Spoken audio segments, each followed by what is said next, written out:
The average age of 20 students in a class is 13 years. So క్వశ్చన్లో ఏం చెప్తున్నాడు, నాకు ఒక క్లాస్ ఉంది, 20 మంది స్టూడెంట్స్ ఉన్నారు, వీళ్ళందరూ యావరేజ్ ఏజ్ తీసుకుంటే 13 ఏళ్ళుగా ఉంది. When the teacher is included average becomes 14 years. ఎప్పుడైతే టీచర్ ఇంక్లూడ్ చేసామో, టీచర్ని కూడా కన్సిడర్ చేసామో, యావరేజ్ 14 ఏళ్ళుగా అవుతుంది. అయితే టీచర్ యొక్క ఏజ్ ఎంత? టీచర్ లేకుండా ఓన్లీ స్టూడెంట్స్ గురించి ఆలోచిస్తే 13 ఏళ్ళు ఉన్నాయి ఒక్కొక్కరికి, కానీ టీచర్ని కూడా పరిగణలోకి తీసుకుంటే 14 ఏళ్ళు అయింది.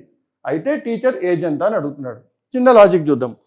20 మందికి ఒక్కరికి 13 ఏళ్ళు ఉన్నాయి. ఇప్పుడు టీచర్ స్టూడెంట్స్తో పాటు కలవడం వల్ల 21 మంది ఉన్నారు.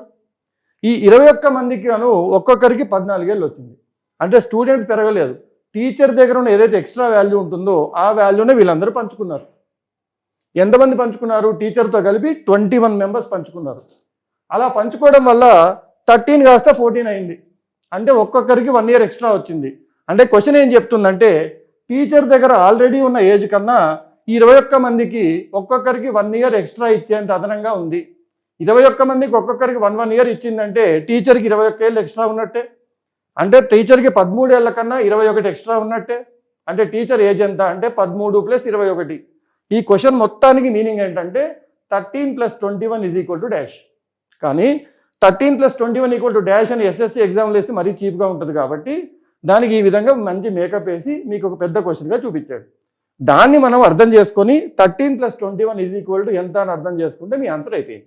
ఈ విధంగా నిజంగా క్వశ్చన్లో ఉన్న సెన్స్ ఏంటి, కాన్సెప్ట్లో ఉన్న యాక్చువల్ కాన్సెప్ట్ ఏంటి తెలుసుకుంటే 80% of your exam questions can be answered without formula or pen and paper. So ఈ విధంగా యాప్టిట్యూడ్ని ఈజీగా ఆన్సర్ చేయాలనుకుంటే కిందున్న లింక్ డిస్క్రిప్షన్లో మన యాప్ లింక్ ఉంటుంది, దాన్ని క్లిక్ చేసి మీకు కావాల్సిన కోర్స్ కొనుక్కొని మీరు అనుకున్న కాంపిటేటివ్ ఎగ్జామ్ని క్రాక్ చేయండి. Thank you.